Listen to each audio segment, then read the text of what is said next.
All right, welcome everyone today to the webinar. We're going to be talking about the new normal for retail in the Philippines. So it's a very, it's going to be a very exciting webinar session today. Let's just dive straight in. Oops, let me go back to sharing my screen. Sorry about that. Give me a second, please. No worries. So maybe while Rue's doing that, so to introduce myself, my name is Robin Leonard. I'm the CEO and co-founder of AFDigital. AFDigital are a Salesforce Gold consulting partner with offices in Manila, Sydney, Melbourne, and Singapore. So really excited to get started today. And I'd like to introduce you to Rue. Rawani, who is one of Salesforce's most senior sales leaders. She is responsible for retail in the Philippines, and so she's going to be with us today sharing a wealth of information on not only the retail industry as a whole, but also you know, the Philippines and how the Philippines is recovering. Thank you so much, Robin. Pleasure to be here.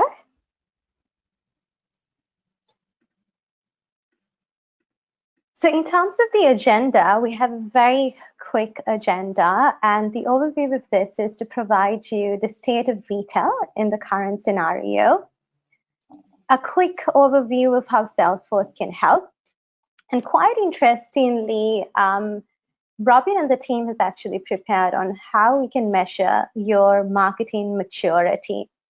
So once we commence this three-part section of our session today, we'll go into a quick Q&A. So firstly, thank you so much for everyone to join in today. Appreciate it. We are definitely in the midst of an unprecedented crisis. We all know that, we all acknowledge that this is, of course, it's much bigger than even SARS.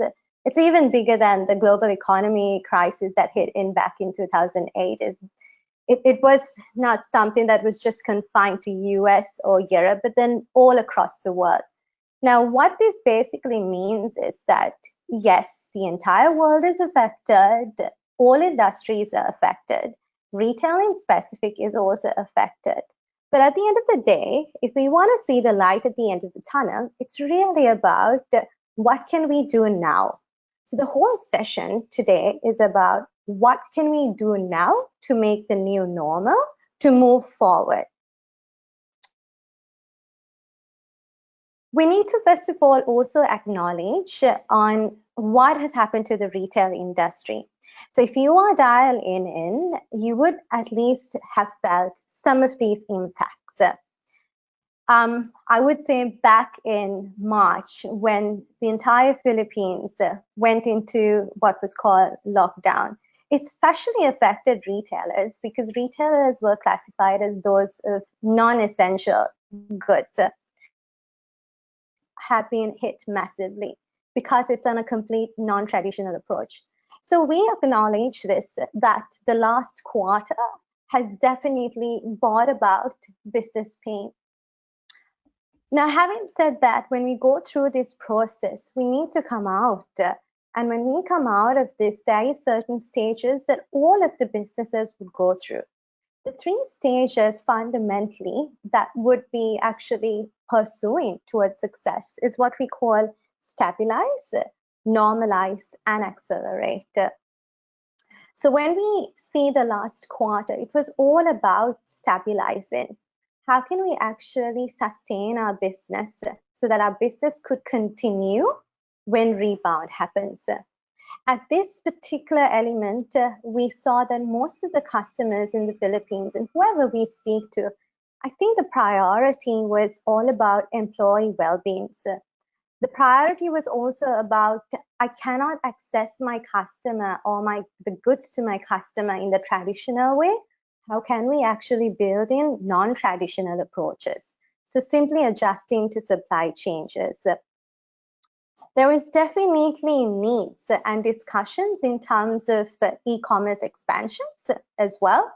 And again based on the retailer.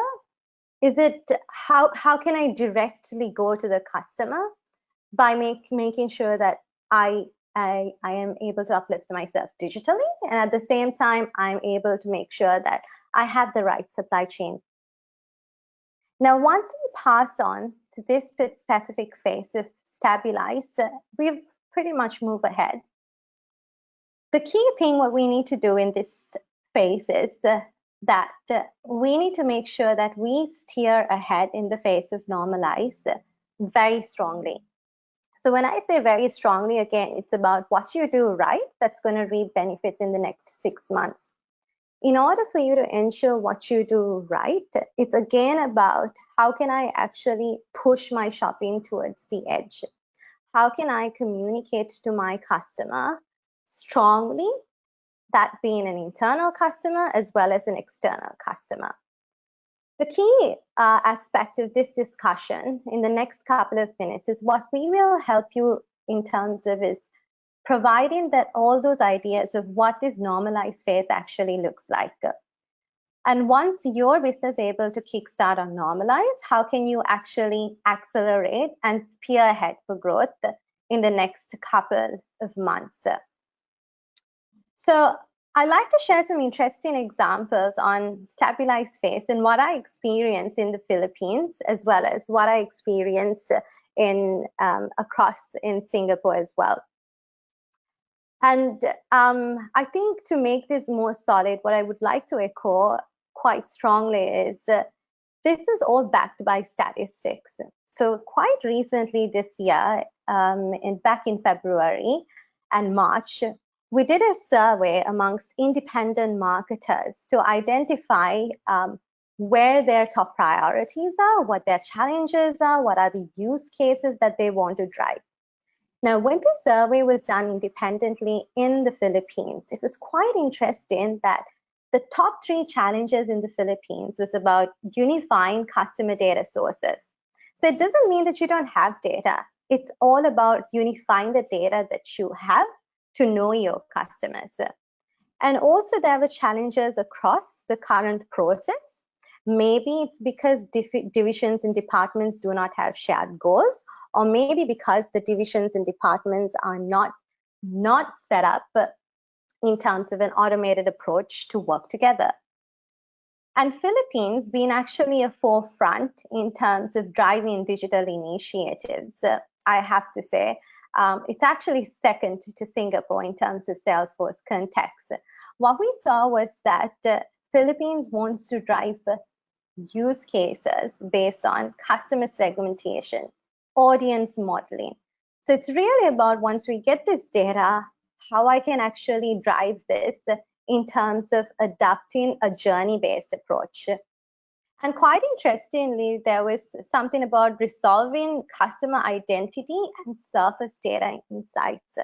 So customer identity is definitely built on your behavioral data as well as your transactional data. So it's very interesting that this is where whole of Philippines is headed towards. And in terms of number of data sources, the projected data sources is increased from 4 in 2019 to 6 in 2021. This is on average. So think about how many data sources that you have in your specific company in terms of your customer data. And then are you able to unify it? Let's take another view in terms of a retail's aspect. So when we look at retailers, it was again quite interesting that the top priorities of retailers, this is globally, is that their main thing what they want to drive is innovation and engaging with customers in real time, complying with privacy regulations as well. The top 3 challenges globally was again innovation and again engaging with customers in real time. Why is this the case? Is because we're talking about multiple channels, and each of the channels is where your customers engage in.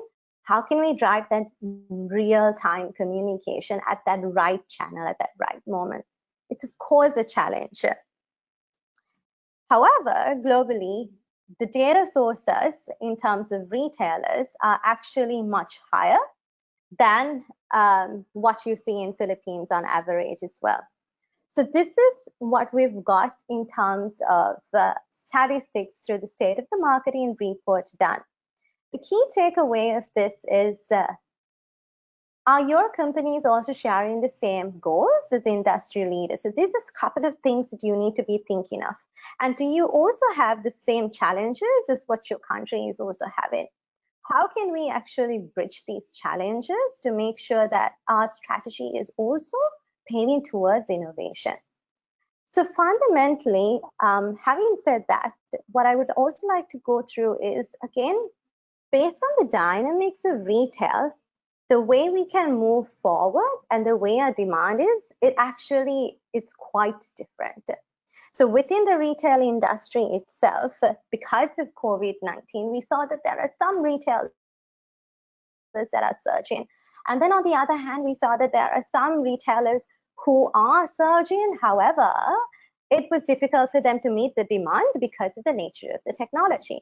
Now, I just want you guys to focus on these two axes. It's agile, innovative, and then surging. So you would notice that you would be, based on your industry, be it groceries, be it quick service restaurants, department stores, alcoholic beverages. So based on your industry, what you would want to do is, if globally, this is how it's being structured. What can I do more in terms of surging to move forward so I can get much of an opportunity and at the same time be an innovator? So essentially, you're trying to actually benchmark yourself above a sub-retail concept. Now, I like to share some amazing examples that have gone through, especially in the first quarter of the Stabilize phase. So yes, like what I said, Stabilize is all about preserving cash flow, and it's really about sustaining your business. But what I saw in the Philippines amazed me, because there was a growth in new essentials, and their businesses did some amazing things in terms of their product portfolio. So to think of this, your product portfolio is like your investment. So when I'm an investor, and if I'm having a diverse product portfolio, when one opportunity closes, I'll still have another opportunity elsewhere. So retailers in the Philippines, they improvised. They improvised in this initial stage by looking at their current product portfolio, and they looked at what are the new products that I can offer, or what are the current products that's there that I can offer to new segments. Jollibee came up with amazing things like ready-to-eat packs, followed by McDonald's. Quite interestingly, if you look at the whole change of behavior of sports retail, footwear, apparel, it all went down. But then at the same time, there was an uplift in terms of home-based equipment. So it doesn't really mean that your entire business actually disrupted.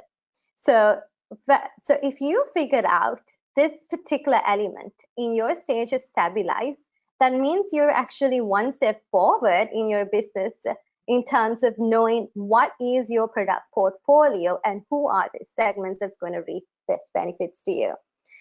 In Singapore, on my context, with the crisis going around, I definitely would like to have a glass of wine. And I then looked at who are the providers that's there actually locally who can actually provide me that accessibility during the given time that I want to.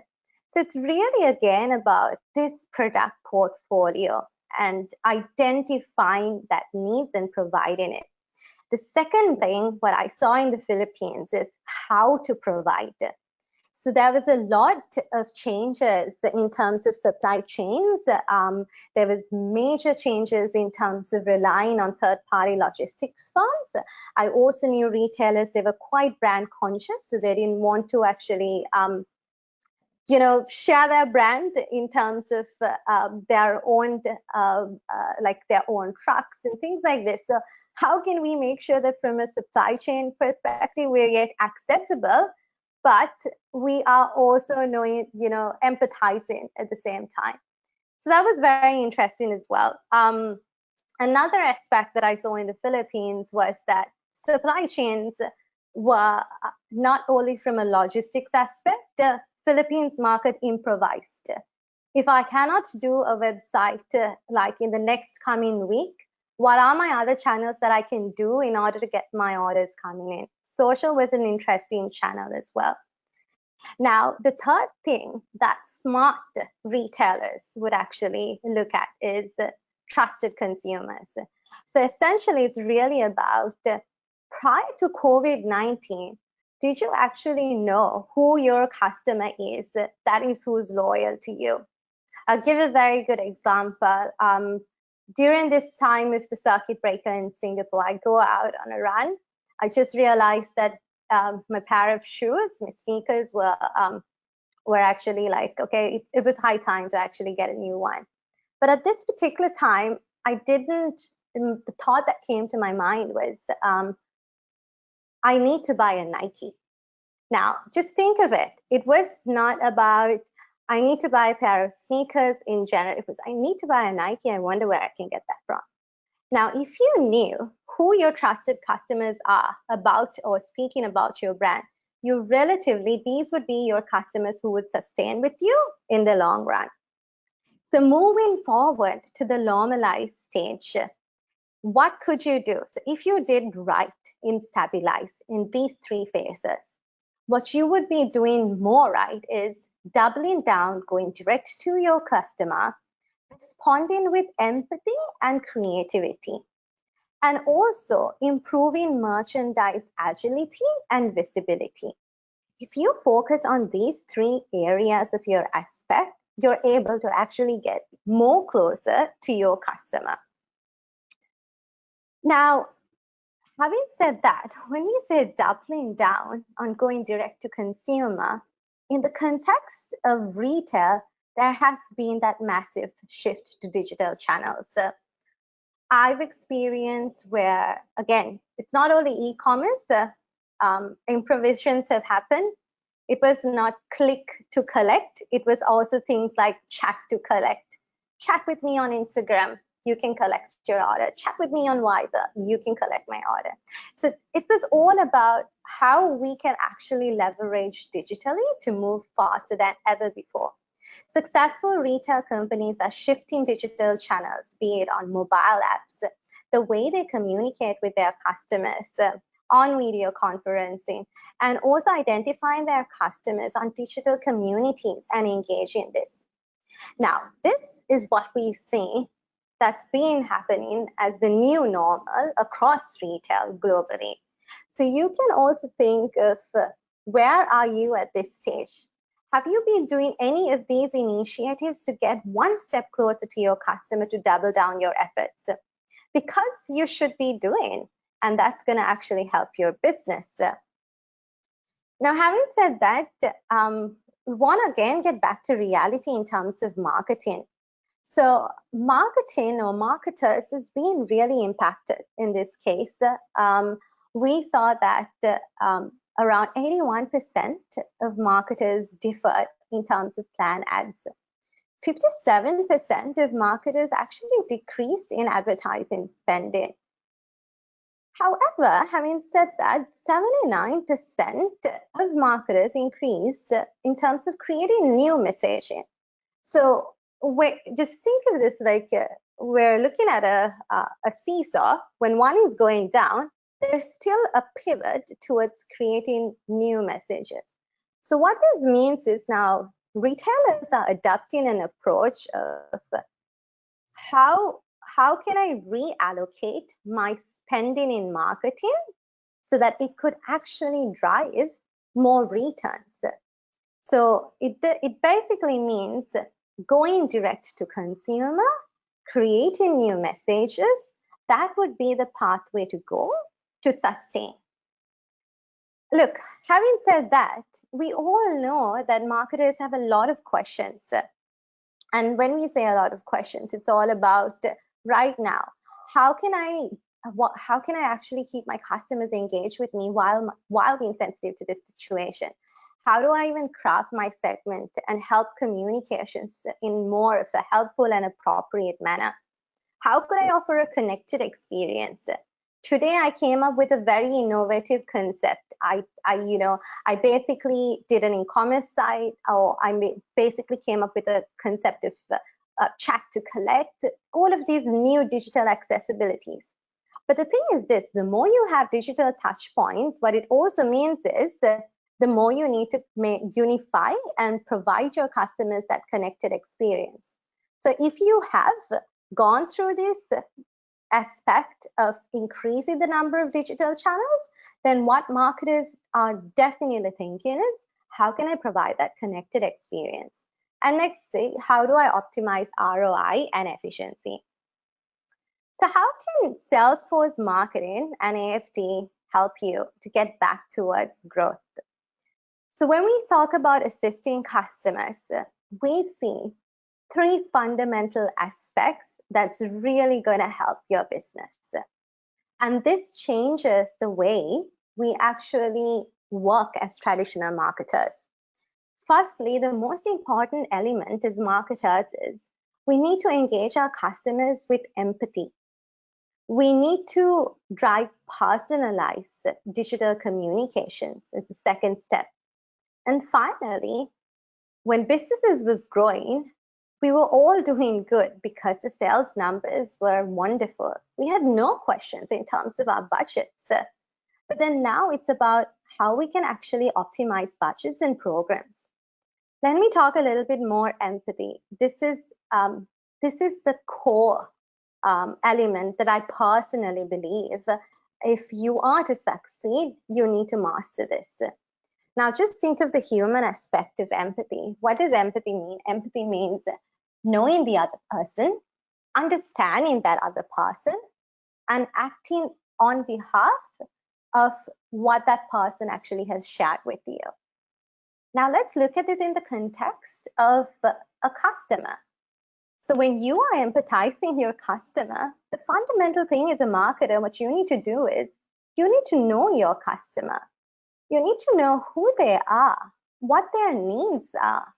How do they actually talk to you for you to talk to them? So, and the central point about empathy, again, ties up to data sources, which we saw in a couple of slides. And when we talk about data sources initially, that was like the top challenge that the Philippines economy or the marketers actually face, connected these data sources. So you really need to make sure that in order to master this, you have data.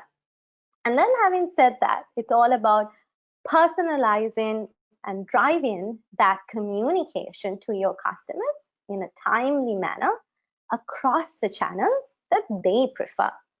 And finally, like what I've mentioned, it's really about driving efficiency. Now, if you've tuned in, when I spoke about data sources, there are multiple data sources. Later down, Robin would actually share what this actually means. But if you've seen that any of these data sources are familiar to you, advertising platforms, CRM, email, what you need to be thinking of is, have you actually linked at least one of these data sources? Because that's going to get closer to your customer and empathize them. Now, the second thing is personalize across channels. Once you've mastered as a marketer to empathize, then it's really about reaching out and listening across these many different platforms. Once you listen across a web, mobile, sales service, email campaign, or even on your in-house applications, it's really about understanding what your customer is speaking to you and acting upon the channel that the customer prefers. That's the next stage for you to actually move forward. So at the end of the day, personalization does not really mean that I listen to one channel, let's say email, and I will only communicate in email. But where retail is heading towards is, if I listen across the behavior of email, how can I understand and even act across driving personalization towards my website? And this is where we are headed towards. couple of examples that I'd like to share is for retailers who've developed personalization to fundamental elements of what we call listing across multiple channels, but personalizing even through web behavior. This specific interaction led to a 6% uplift in terms of conversion rates. And also, it really was just triggered by one fundamental element, that's on-site search. So just imagine if you incorporate multiple other elements, not just on-site search, but multiple other elements in terms of social, other elements in terms of how they interacted with you on the last order. Maybe you can actually uplift this even more than 6%. If you're in a travel or hospitality industry, maybe you're highly challenged at this time, but it doesn't stop you from talking to your customer and being relevant as well. So it's really, again, about knowing who my customer is and even personalizing, changing a website UI based on who they are and how they want to talk to me. So having said that, again, the key takeaway is that the most important thing for marketers is to engage customers with empathy, personalize digitized communications, and optimize budgets and programs. Now, having said this, I'm going to quickly move into a 5 to 10 minutes in terms of how we actually assist this through Salesforce. All righty. Okay. So for those who actually may know or may not know, the engine that powers for marketers to drive the whole aspect of knowing about your customer and then driving personalization with your customer is powered through Salesforce Marketing Cloud. Interestingly, in Salesforce Marketing Cloud, it allows a marketer to manage all of the channels in one platform. So it could be direct channels, so that's from your email, mobile, be it app, push notifications, social, or advertising on your social channels, your own website where you want to drive personalizations and at the same time drive real-time interactions across online and offline channels. So just imagine you have one platform to manage all of your channels, but in order to do this, we're now spearheading towards, again, empathy and know our customer. For us to empathize and know our customer, it's about bridging in data. So let me just share with you what this data means. I'm just going to dive into what we call contact builder. So again, in the Philippines, we saw that research was showing at least you'll have 6 different data sources by end of 2020. In the retail aspect, you're looking at 8 to 9 data sources. But just imagine you're currently now in a situation where you have an email database, you have an order management database, an e-commerce site, a POS system, a loyalty system. Now, the fundamental aspect for you to know your customer is tying all of these together. What Salesforce does it helps you bring all of these different systems to a unified profile of what we call contacts, that means your key customer, and gives you visibility in terms of identifying who this customer is. So if you want to know who this customer is, how it's connected, just imagine your specific customer can be connected to different variations of email demographics, order line items, all of these, and the list could go on. When we're talking about knowing your data of the customer, this is where you would need millions and millions of data flowing in to know about your customer and connecting them. Because once you do know them and connect them, you're able to drive personalization across each of these items, from what they purchased to how they want to communicate across different social channels, etc. Now, once we know that, this goes to actually the fun part of the marketer. It's really about driving journeys and engaging your customer. So when we talk about journeys, we want to make sure that marketers get quick wins and small wins. So I'm just going to give you some examples of these kind of journeys. So you can see there is a abandoned cart journey, and there's also many journeys that you could do even when it comes to loyalty or app promos.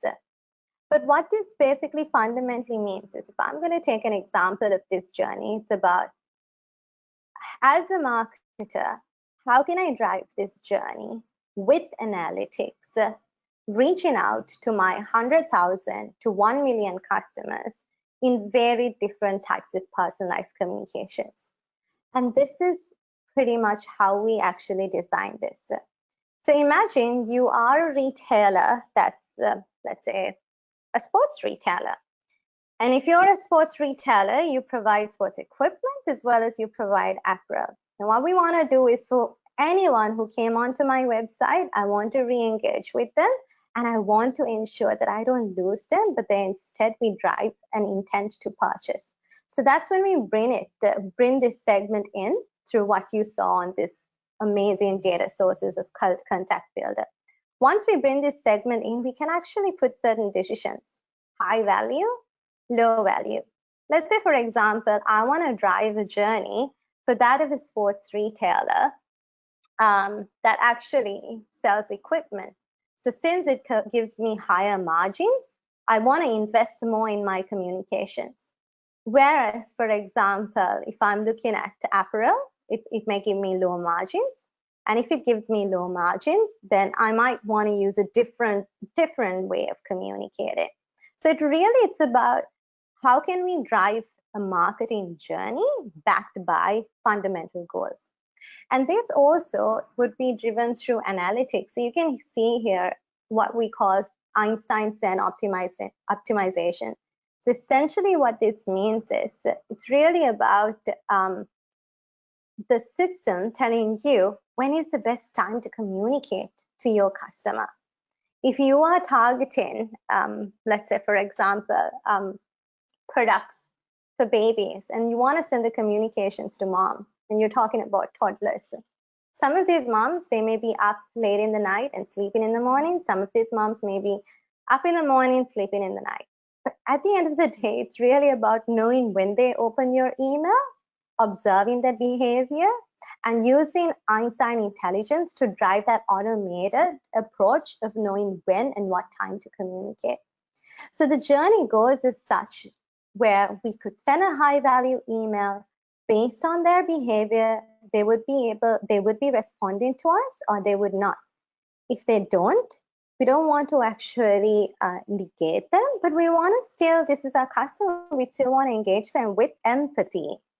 And when we are engaging with them, again, with empathy, it could be meaning that sometimes for a customer like this, it may not always be emails that they could respond to. So we can use a different journey aspect, for example, such as an advertising audience. So at the end of the day now, marketers get a mix of not having a blast approach, but a journey-based approach, and optimizing your ad spend. Whereas probably prior to COVID, you would be doing advertising as your key source and buffing that particular spend. Whereas when you use this approach in terms of a journey base, now you are actually trying to optimize on how you engage with your customer and take them through their journey. So having said that, I've come towards the end of my presentation. I'm going to actually hand it over to Robin. Great. Thank you so much, Rue. That was really great. And I really love, like, for me, the amazing thing is thinking about your business from an empathy perspective. Just like Rue touched on, a lot of what empathy is being able to put yourself in another person's shoes and think as if you were that person. So having that data set, and having access to all of those data sets, where your customers are actually touching you, it allows you to get an insight into how they're feeling, what they're doing, what they're thinking at the time, so that you can only send them relevant communications. And that's really where you're being a little bit more empathetic to their needs. It's really about data. Great. So What I'm going to talk about very quickly, just to wrap off the session, is really how do you get there? There's a lot of different things that you can do, and it can be very overwhelming as a business to know where to focus your time and effort. AFDigital have maybe about 5 years ago, we created this maturity model for one of our large clients. And ever since then, we've been iterating and developing it.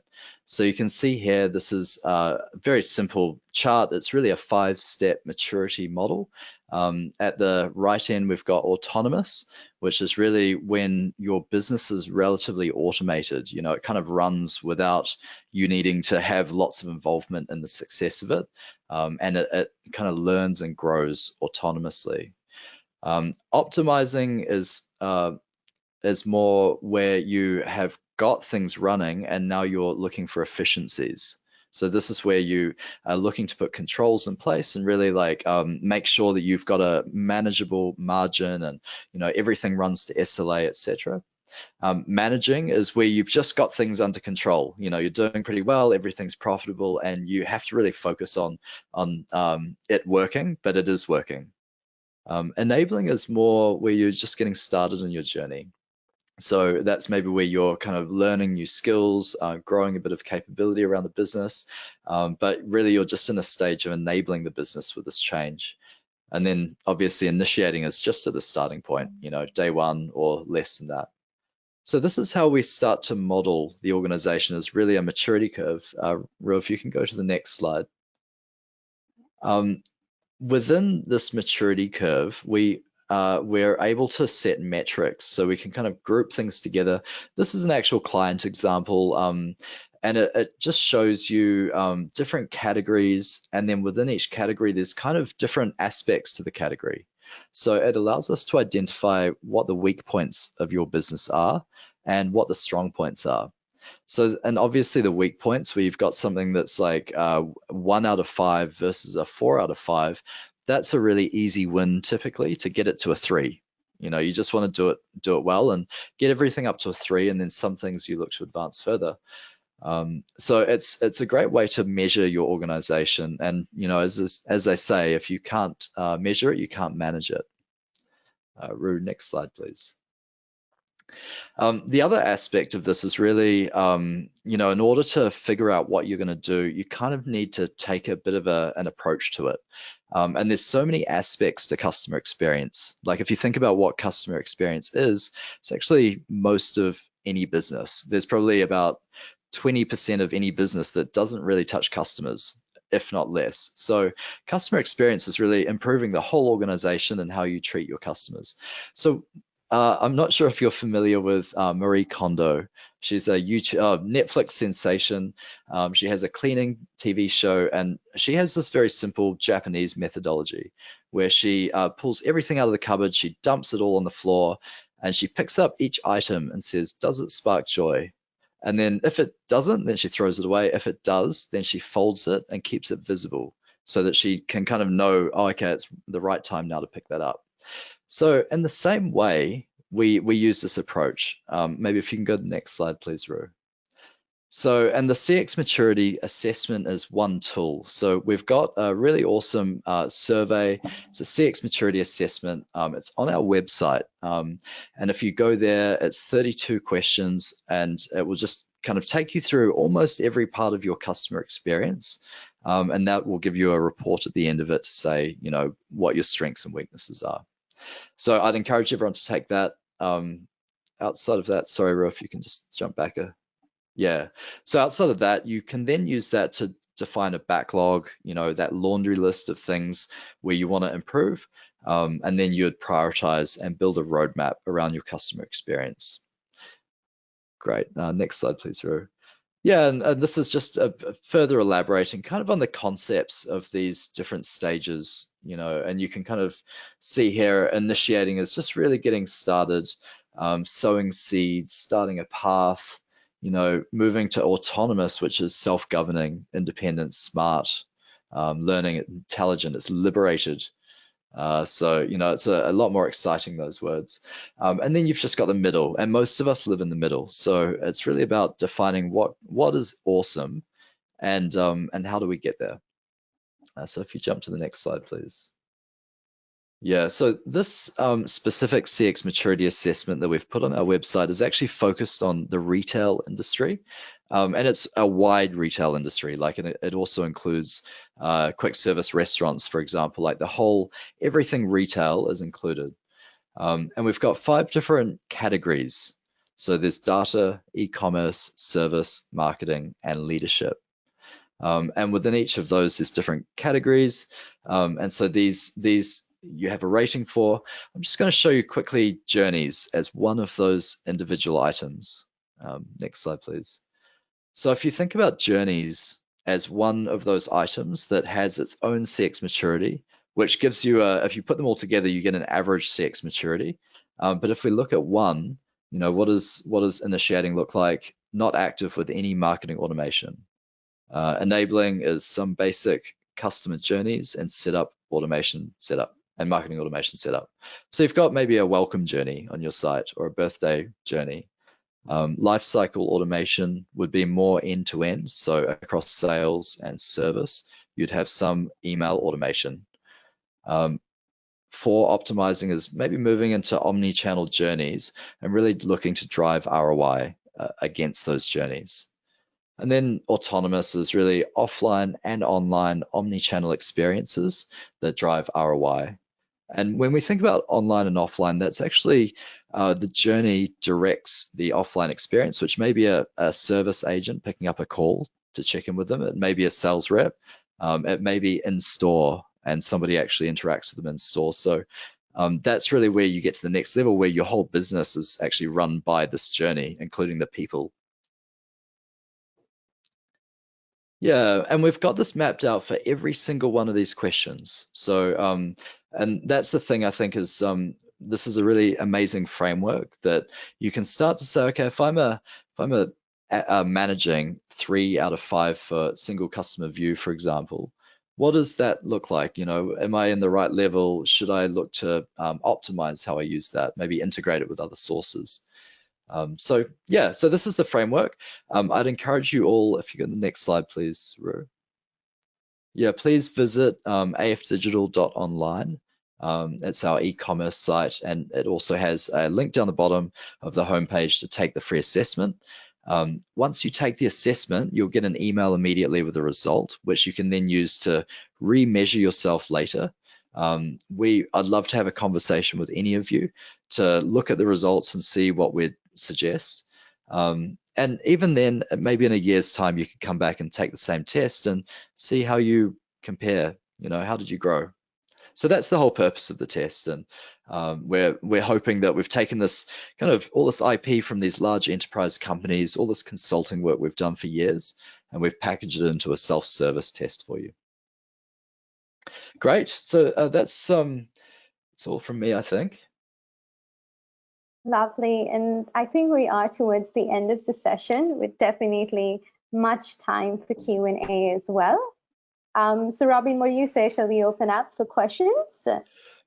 Yeah, please, I think go ahead. Great. So if anyone has any questions. Yes, let me just check on the chat if we do. We don't have any questions right now coming up on the chat. But if anyone do have any questions, feel free to unmute yourself and share with us. We'll be happy to definitely address it. Yeah, I think they'll probably just need to type it in the questions box. Sure thing. Let's just give it like a minute to see if we do have questions before we end.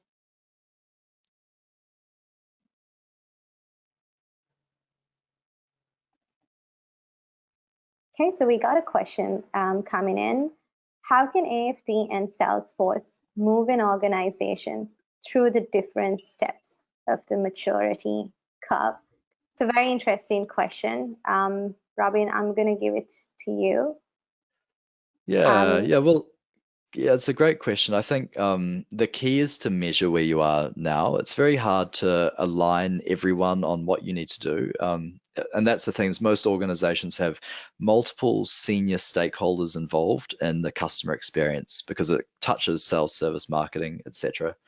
So I think Mm, the key is to align everyone and, measure where you're at today. Make sure everyone agrees on the measurement. Make sure everyone agrees on what autonomous looks like, and then you can create a plan to move there. But this is really just an alignment tool, is the major benefit of it. gotcha. That's that's a good response. Anyone else with questions?